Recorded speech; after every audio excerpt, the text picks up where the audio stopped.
Is there a series I'm too young for? Yes, it's Pitfall. It's Pitfall. Pitfall as a series didn't really hit me until recently. I love watching GDC talks and postmortems, and one notable postmortem is the original Pitfall for the Atari 2600.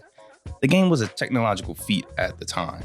The Atari 2600 only had 128 bytes, no prefixes to work with to create an engaging experience. And somehow the first game was able to create this surreal feeling of swinging on vines, jumping and narrowly escaping logs. The second game on the same console had actual flowing water physics, more swinging on vines, and a beginning and an ending. It's just intriguing in hindsight when the other big games on the Atari 2600 are this and this. I did not know that this is an actual franchise. I thought it was just the first two games and then this game, Pitfall, The Lost Expedition on GameCube. See, look, it even includes these games on the box. Look, that's cool. The reason I have repressed childhood memories of this game is because my dad decided to shove this game onto me just because they have the same names as the game he grew up with. Yet surprisingly, this is the last console Pitfall game to be released. These three games are my only experience with the Pitfall series, and as a child, this was one of the last gaming memories that I have on the GameCube before jumping into the next generation of gaming. Not gonna lie, I only remember never beating this game as a kid, so 15 years later, how is the game and does it still feel good to my cold, depressed, jaded adult eyes? Pitfall: The Lost Expedition has you playing as Pitfall Harry as he goes on a quest to find the lost treasure of El Dorado. Why is it always Spanish treasure? Why is it always like El Dorado and shit? On the way, your plane crashes and you find yourself in a dangerous jungle trying to find the rest of your crewmates and of course, the treasure. The story is pretty cut and dry and I'm not gonna lie, really cringy in hindsight. I don't even know if this was made for kids or not because there's some jokes here that just had me like, what did he just say? Thanks for the moral support during the fight. Couldn't have you die. How would I get out of the tree? Next time you get stuck, just call my name. I'll be sure not to come. Is this nigga serious? It kind of gets more complicated as the story goes on because, of course, it can't be simple. There's magic and stereotypical jungle natives and talking animals and white people. It's the story I've come to expect from early 6th generation console games. I don't like really explaining the whole story and critiquing it in these videos. It's kind of because that's half the fun of the game is experiencing the story for yourself. Though in this case, there just isn't much to really talk about without artificially increasing my word count. I really like the overall look of the game. I like the way that the caves are ominous, the change in the tire when you get to the ice level, the way that these pits and crocodiles pay homage to the original game but also feel updated to reflect a new art style. The game uses a very early version of the Havoc engine, leading to some very interesting physics that adds a lot to the immersion of the game. I like the way that vines have momentum with each pull of the C-stick. The C-stick is also used manually to move your hands and tools to activate items and complete tasks. It's such a simple control scheme that adds a little more immersion that I wasn't really expecting to feel when playing this game. The music isn't much to really gall about either. There's ain't anything you can just bump in the whip or anything like that, but it does the job. It builds the atmosphere and the mystique of the jungle and knows the right time to turn it up, regardless of how forgettable it can be at times.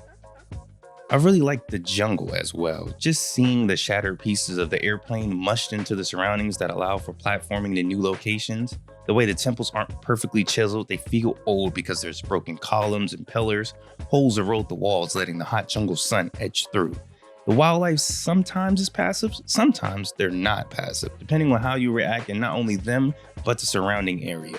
Though I don't like it gameplay-wise, I really like the open world design of the jungle.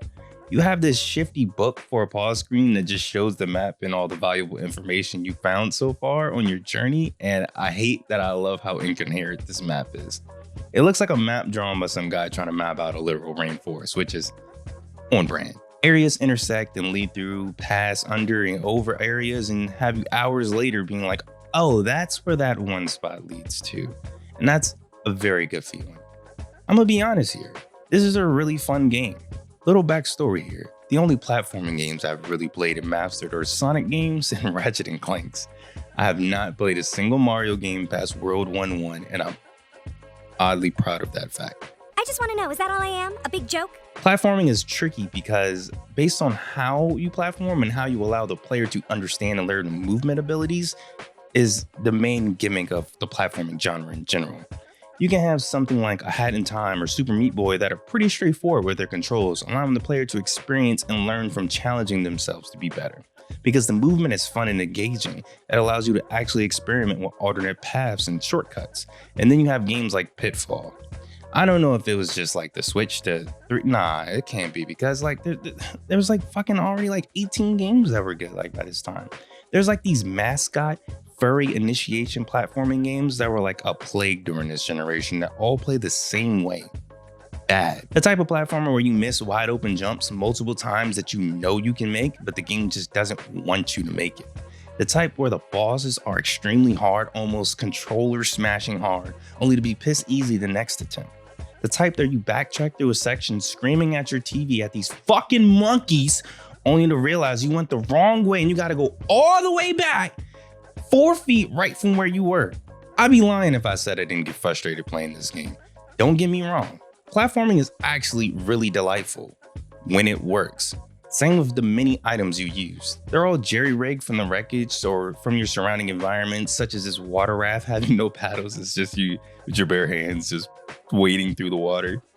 The way you interact with the environment and these items and platforming can really send a rush of dopamine that's really needed to complete such a short game.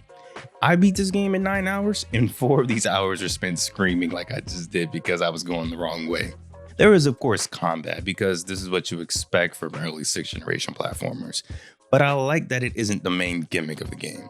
There are certain times where it's just best not to stop and kill everything in your path. You aren't an unstoppable killing machine, your moves are weak, and certain enemies can't even be fazed by your moves.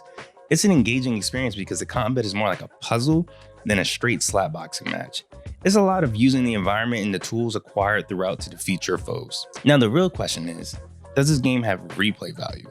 To put it bluntly, no.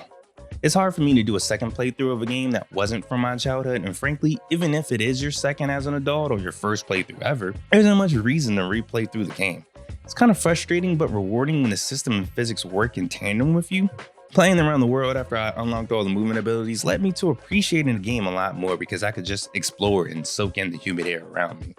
Should you add this to your collection? I believe you should. It's a unique experience, and the controls lead to a more engaging platformer, especially for a 6th generation title. You can get this game for about 10 to 20 bucks depending on the platform, and it's on everything, so add it and play it. If you're more proficient with platformers, which you probably are than I am, this would probably be a super easy and fun experience for you. I feel like this series is at the right point to make the jump to 3D like Mario and Sonic did. This game is the equivalent of Mario 64 or Sonic Adventure for the Pitfall series. Instead of re-releasing this game on Wii or making a shitty Temple Run clone, Pitfall could have taken the criticisms from this game and evolved it into the third pillar of the platforming world. I mean, it is the first platformer. Imagine a game where you play as Pitfall Harry or some JoJo descendant of Harry, and you could have Pitfall set on an alien planet with all these abilities and out-of-the-world equipment like Super Mario Galaxy did, or maybe an open world game like how Ubisoft does, where hand-to-hand combat's more of a focus, trying to survive the jungle against the natives and mystical forces. I don't fucking know, I'm spitballing here. I can name at least like 4 more examples, but you get the point I'm trying to say. It's a well-ripe tapping in for the well, but we can only wait because this game's now owned by Microsoft, who now owns Activision, who owned the rights to this game. And Lord knows how long the last beloved platforming series revival went, so what was your experience with this game? I want to know in the comment section below. Did you play this as a kid? As a kid? A fucking kid, I don't fucking know.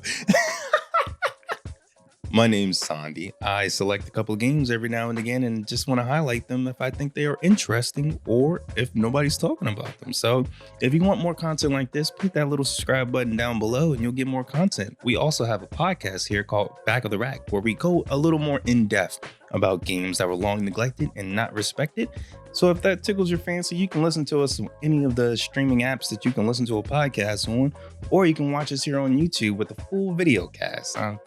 I'm talking on my ass now, so I'm going to shut up and go somewhere. I'm drinking coffee. Listen, enjoy.